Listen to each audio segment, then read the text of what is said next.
ba yun? Kaya nga, sa dami-dami Sabi ko nga, wala naman silang request. Paano ko gagawin yun? Nakita ko yung sabi ko kasi umingit na yun. minsan nakakatawa ko din kapag yan ako, so sila Melvin, kang reserve. Kita ko eh, kahit wala kayo, time pa lang yung paggagawa, tapos minsan nga rin yung keyboard. Minsan galit na galit ako. Parang ano, umiinit yung ulo. Ano yung pakiramdam? Umakit. Oo. Pero pag nag-cool down ako doon, alalay. Oo, alalay. Dapat yung keyboard, di ba, yung may tani. Gusto ko yung maingay. Iba talaga yung first. Gusto ko yung maingay.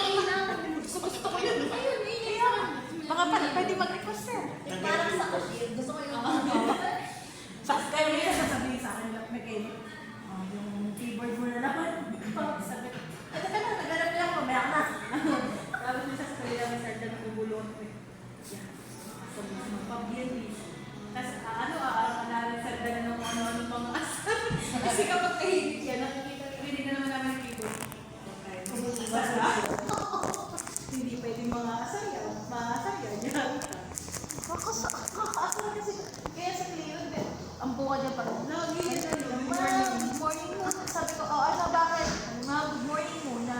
Sabi ko, good morning sir mo. Di ba mga kayo binigay sa yung gano'n narinig ko gusto ko tapos sana yun ako makamadamay pa ako.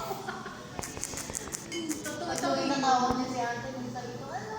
Minsan pala naka-speaker, tapos narinig ko sila biglang magtitawag. Uy, yung sabi ko sa akin, huwag ako maniniwala na hindi ako naka-loudspeaker. Lagi sila Kasi kahit sa Kaya ano, side. kaya magtatanong muna ako naka-loud. Sabi niya kasi, ma'am, ano sabi niya, alisin ko ba sa loudspeak? Ganun siya. Sabi ko, oo, alisin mo. Kasi nagtatanong na din ako na sinabi ko sa nalala ko. Kasi pagkausap ko sila, Jen, halata talagang naka-loudspeak kasi naririnig ko sila, tapos nagsasalita sila sa background. Eh sabi ko lang po, naka-loudspeaker ata ako. Pero sa ano ma'am ha, ewan ko kung totoo, Enzo, parang sinasabi ni... Kasi hindi ko naman masabi kasi alam ko naman na nandun pa rin yung sama ng loob ni Aisel kila Pastor because of Alfred. Ngayon, kaya ano, parang, kasi sinasabi niya nga na unang-una, nabanggit ko na rin naman kay ma'am na parang dinadaya na naman ng bayo. Kasi inalis niya yung lock, ini-edit daw. Tapos, sinadaya mo lang kasi Pastor. Nabanggit ka naman kayo. Kaya sabi ko kay ma'am, parang, request ko sana na Pastor na mag-sasari. Kasi kung mas okay lang dito na lahat ng nakabayad, taga-opisina mismo ako dito. Oo, Naka-ano na lang, naka-USB lahat kukunin. Kasi hindi na kailangan yung system eh, dahil upload mo lang kukunin. Kasi ang pinaka-relevant na Excel, so Excel, pwede pa rin i-edit. Oo, tapos send lang nila sa akin, papalan lang yung ano nun eh. Papalan lang yung pinaka-ano na upload. Kaya naman, kaya yung mas okay yun. Kasi sino ko? Yun ang ano dun. Kasi ang yun talaga yung maganda eh. Actually, kung ano, sa internet, pwede. Pero hindi ko pwede ma-access yung isang bayan. Pupunta ka mo talaga. Sasal pa kami sa issue ng US. Kasi ano yun, nakikita ko na nag-gets mo yung sinasabi ng problema. Ay, mahirap kasi. Kaya nga sabi ko, yung also kasi, talagang may chance na ano talaga yan. Tapos kung kaya mo yung matalis, kung yung goals na kukuha. So, matalis mo din sa kanya mga original. Kasi hindi na kayo edit sa bago yan. Sa computer. Kaya sa original, mati-fix mo din sa mga preview. Ilang araw na kailangan parang Ang dami ko. Kaya mo yung ano, Oo, isang araw.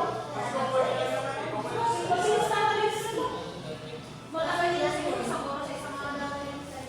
Ay, mga bago na sa kanya. 80 Avenue, UT5, ISO, 80 Pag-comment lang. Pwede compute, pero kung ano, Mahirap na yung isang pag-comment. driver. Kasi parang maiwasan natin yung paper partner, ano. Kasi siya nag-okay sa atin. Kasi sa part ko, pareho. Kasi sa mga part ko, sabi ko nga, nandiyan yung papel, yun ang babasayan ko. Pero syempre, yung papel na yun, hindi ko na alam kung anong ginawa nila doon. Unless, nang monitor ko sila, nakikita ko sa kanila na alam kong absent ko, tapos biglang may pasok doon. Doon ako nakakahuli, kaya ako nahuli din yung technique. Kasi minomonitor ko yung ano nila, pag may something.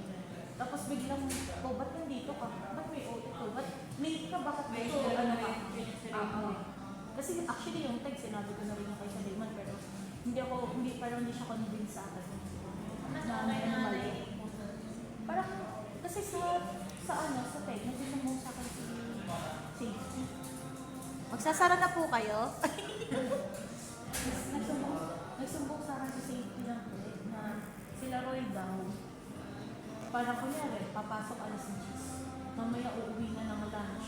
Hindi na daw yung babalik. Tapos kompleto ang in-out. Nasa ba niyo sa Cebu? Yun naman. Kaya nga ang sabi ko doon, si Charles Gonzalo. Ang may kukuha ng ano. Kaso nung pinapakuha ko, hindi naman niya nakuha kasi marami yung naubos sa sarili. Sinabi ko din kay sa Raymond na, parang may Dalawang side lang ako. sabi ko, saan parang may ano dun sa ano mo ha? Yung sa CIR, walang problema kasi si Charleston mismo kumukuha, hindi niya na yung the computer or what. Kasi ano yung makikita mo dun, si Show nga, buong payroll, walang in. Pati si Nico, walang in, puro out. Kaya minimahan sila eh. Sabi nga natin, dapat dito, dahil hindi na binabayaran, tama sila. Kasi puro mga walang out. Walang in lahat, puro out. Puro out lang. Wala, kasi di ba nga sila, wala naman silang tawag dito. Wala silang OT, wala silang ano. Hindi ko alam kung paano kinakompute ni Ma'am Jess. Siguro one day pa din. Magbe-base na lang kung walang out, day absent.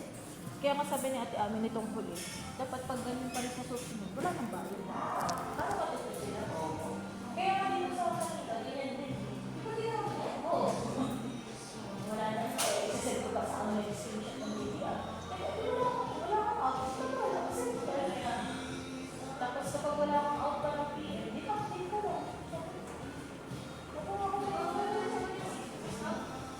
Kata kasi nila minsan, masyado silang humihisi. Ano pa na kayo siya? Wala. Parang may doon yung hindi ka siya ko kami. Tapos yung hindi na lang din. Sabi, hindi ka ata kaya lang. Tapos mamaya, kasi tayo, sila lang ako din magawa ng pera. Paano ko nakalimutan ko? Kasi naipasa ko na lang yung pera. Hindi na ako baka. Kaso nga lang, maghahalo na siya.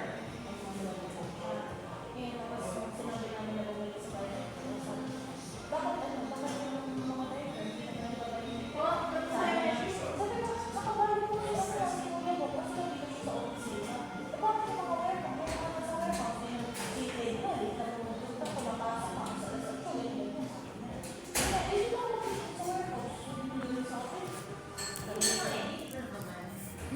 Ang nagbabayad lang sa atin si Kuya Bong kasi siya yung nasa opisina. Sabi ko nga kay sabi ko naman kay Kuya Jun, sabi ko, kasi Kuya Jun, ikaw kasi nandiyan ka lang sa Homa. Sa tabi lang ng opisina, nandito ang bayo. Yun lang naman yung point mo ni kaya dapat ka ba yung may trip na kapasok. Kasi, si Mga Edwin, sinasabat lang. Sinasabi niya na late daw dumadating siya. Siyempre, ang point naman yung dating ko ng tatlo, yung tatlong driver na kaya, sa warehouse. Kasi doon naman Bago ako pa sila. dito, oo. Yun naman ang doon. Sabi ko, ang ko naman doon. Sabi niya kasi daw, binabantayan daw namin siya. Binabantayan niyo. Lahat ng din mo binasa. Sabi ko nga sabi ko, binabantayan niyo ako eh. Ano naman, nilalagay ko naman pag uwi ako. Pag maaga ako na nilalagay ko naman. Ikaw tanong din naman, eh, di mo biometrics ka na lang. Kaya sabi ko na nga lang, yung memo ni Ate Ami, i-revise ko na lang. Ako na, tapos papipirmahin ko. Tapos papipirmahin ko ngayon kung doon, kung hindi siya pipirma, kasi sabi nga ni Ma'am, hindi na siya mangangailan. Kung hindi siya pipirma doon, edi i-issuehan ko ulit siya ng another memo na hindi siya sumusunod sa nakakataas.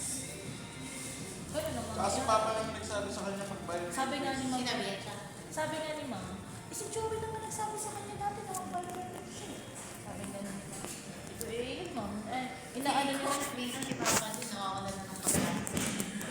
Di ba sinasabi na yung replace